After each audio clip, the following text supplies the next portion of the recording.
मैत्रीजी विदुरजीने ध्रुवाख्यान कई संभळावे छे। मनु महाराजना पुत्र उत्तानपादने बे राणीओ हती, सुरुचि अने सुमति।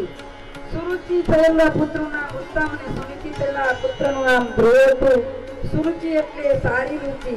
સારી રુચિ હોય ને તો કોઈ ખરાબ અસર ન આવે, અને રુચિમાં મન હોય ને ત્યારે ખરાબ વિચાર આવે। रुचिने वश करवी अघरी छे, नीतिने वश थनारा धर्मी बने छे। राजा सुरुचिने गमती हती, मानीती राणी हती એટલે સુનિતિ હણમાની थी। राजा પોતાની માનીતી રાણી સુરુચિને વશ થયેલો હતો।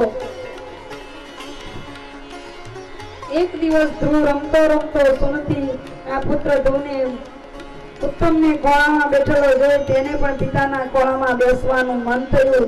તું દોડતો દોડતો પિતા પાસે આવી ઊંચા હાથ કરી, મારે પણ પિતાજી તમારા ખોળામાં બેસવું છે। ઉત્તાનપાદ રાજા ધર્મી હતો પણ સુરુચિને વશ હતો। ધ્રુવકુમારને ઉઠાવીને ગોદમાં લેવા તૈયાર ન થયો। સુરુચિએ કર્કશા વાણી બોલી, તારે અહીંયાથી ચાલ્યો જા, તું રાજાના ખોળામાં નહીં બેસી શકે, તારો અધિકાર નથી।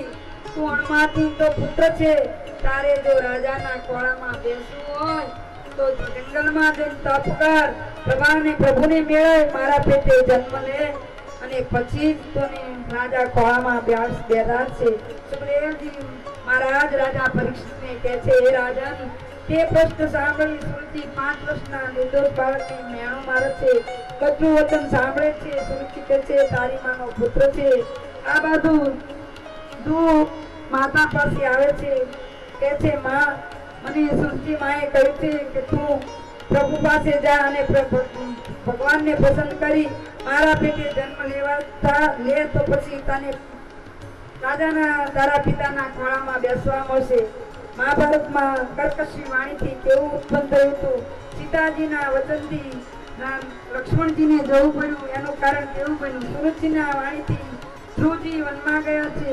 महाभारतનું યુદ્ધ મંડાયું। આ બાજુ સીતાજીએ કર્કશવાણી કહી, તેથી સતીને ભગવાનની વિના સુના પડવું પડ્યું। 12 વર્ષ સુધી ભગવાનને અરણ્યમાં રહી સીતાજીની શોધ કરી પુત્રને ગોદમાં લીધું।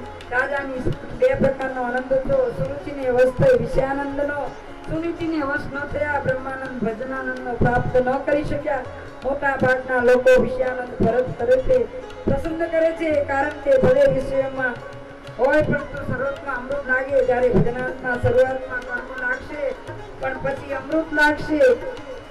વૃદ્ધાવસ્થા આવશે ને ત્યારે વૃદ્ધાવસ્થા આવશે ને ત્યારે અતિશય ભારે દુઃખ આવશે। ગડબડ આવે ને ત્યારે ઘણા બધા રોગો થાય છે, અને ઘણા એમ કહે છે કે વૃદ્ધાવસ્થા આવશે ને ત્યારે આપણે સૂઈ જશું, આપણે શાંતિથી ભગવાનની ભક્તિ કરશું, આપણે યાત્રા કરવા જશું। 2 મિત્રો હતા, સાથે યાત્રા કરવા જતા હતા। એક મિત્રને જે મળ્યું એ ચલાવી લેતો હતો, એક મિત્રને રાત પાટ સાત વૈભવ જોઈએ। બંને મિત્રો યાત્રા કરવા જાય છે। એક મિત્ર એક નોકરને સાથે લીધો, ગાંડા બોલ્ડિંગ પલંગ બધું સાથે લીધું। રસ્તામાં ચાલતા ચાલતા એકવાર વરસાદ ખૂબ પડ્યો।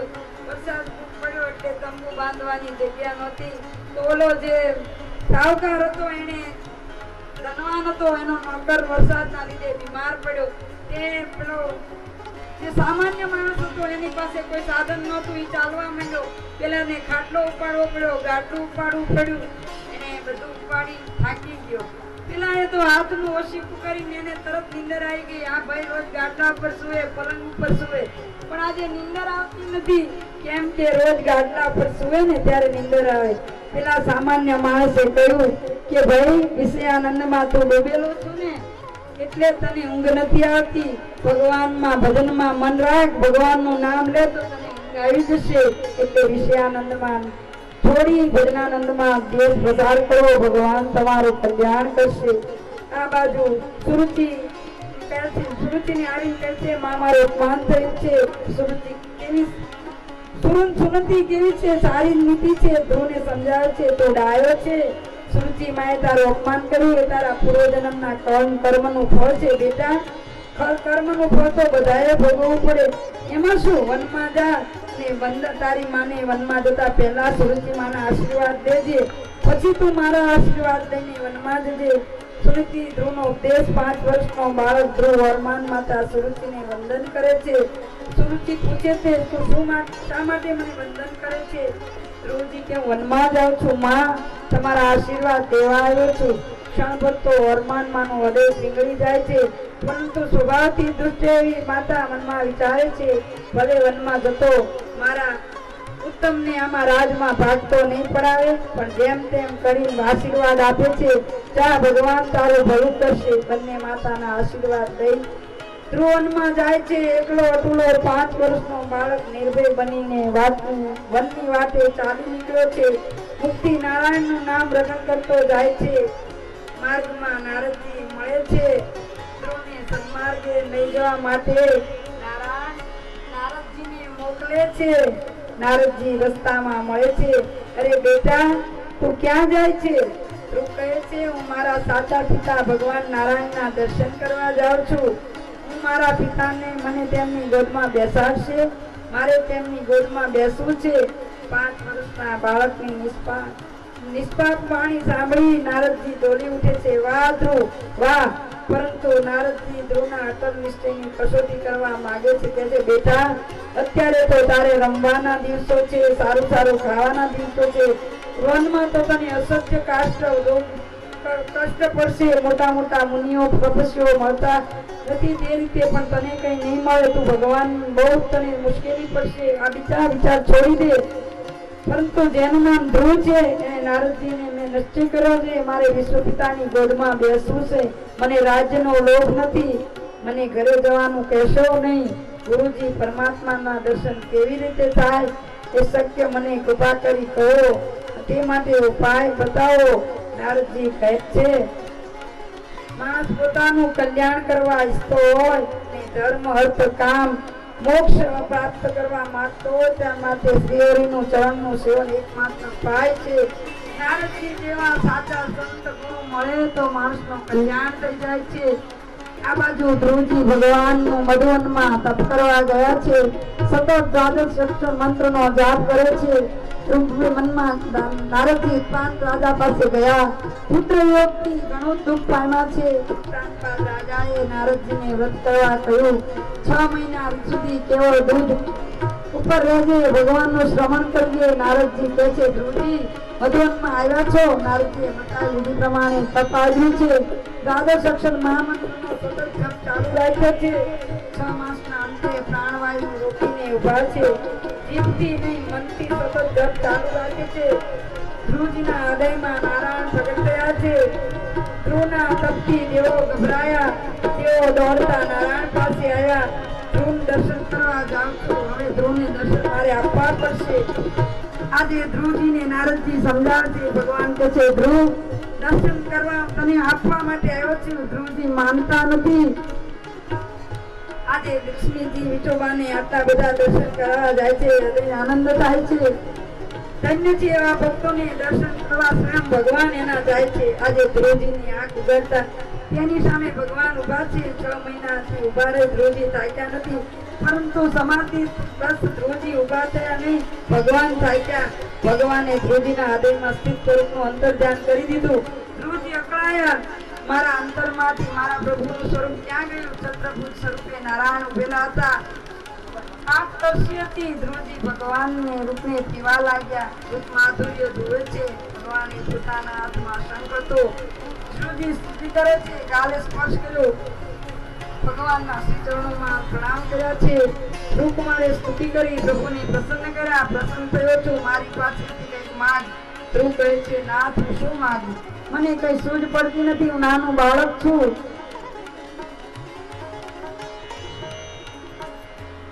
ધ્રુવજીના જીભ ઉપર સરસ્વતી દેવી બેઠા હતા. તેથી કહે છે ભગવાન, મારે રાજા થવું નથી. રાજ્ય વિષય ભોગમાં ફેસી જવાની માયા છે. ભગવાન કહે છે ધ્રુવ, તું ચિંતા ન કરીશ. મારી માયાનો પાર શ્રી વિરંજી પર પામી શકતા નથી. વગર નિજ ભક્તોના અર્થે પુરુષાર્થની સિદ્ધિ કરવી આપું છું.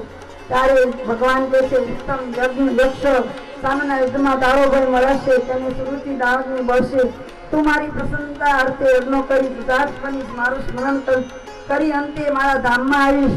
આવેલો જીવ ક્યારેય પાછો જતો નતો. આટલું કઈ ભગવાન અંતર્ધ્યાન થઈ ગયા. ધ્રુવકુમાર ઘેર પાછા આવે છે. ઉત્તાનપાદ રાજા તેને સામે મળવા દોડે છે. ઈશ્વર પાછળ ભગવાન પડે ત્યારે એની પાછળ જગત પડે છે. પરમાત્મા જેને અપનાવે તેની પાછળ જગત પડે છે.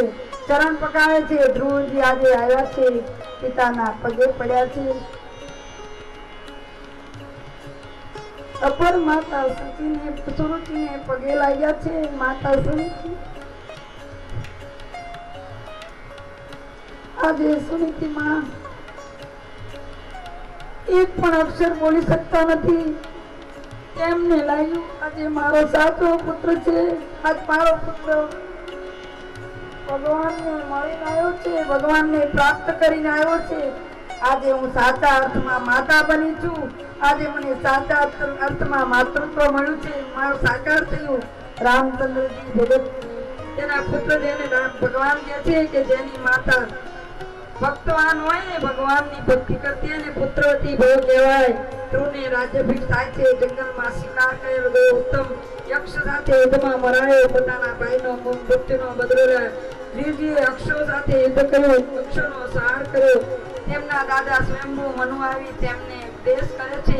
બેટા, વેરથી કોઈ દી વેર સમતું નથી. વિષ્ણુના ભક્તો વેરભાવ ન રાખે.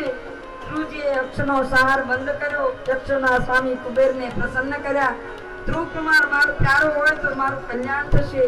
તું મારી પાસે ઉત્તમ વરદાન માંગ. ધ્રુવ માગે છે ભગવાનના ચરણો મારી અચલ સ્મૃતિ કાયમ રહે તેવું વરદાન આપો. તેમણે 36,000 વર્ષ સુધી રાજ કર્યું અને છેવટે એક દિવ્ય વિમાનમાં બેસી ભગવાનના પાર્ષદો ધ્રુવજીને લેવા આવ્યા છે. વિષ્ણુ ધામમાં જવા માટે તૈયાર થયા છે. આપ વિમાનમાં બિરાજો. વિવેકથી ધ્રુવજી ઉપસ્થિત સૌ ઋષિઓ મુનિને વંદન કરે છે. વિમાનની પરિક્રમા કરે છે, પૂજા કરે છે. પાર્ષદોને વંદન કર્યા છે. વિમાનમાં બેસવા ગયા ને એટલે મૃત્યુ સાક્ષાત આવ્યું. માતું નામ આવે છે. ધ્રુવજી મૃત્યુના માથા ઉપર પગ મૂકી ભગવાનના વિમાનમાં બેઠા છે. પ્રભુના પરમધામમાં જનાર પ્રભુ ધ્રુવજીને શતકોટી વંદન છે. લાડીલા ભક્ત ધ્રુવજી ભગવાનના નિજધામમાં પધાર્યા છે. હવે કાયમ ચક્રની શરૂઆત છે. વિદુરજી ધ્રુવની કથા સંભળાવી.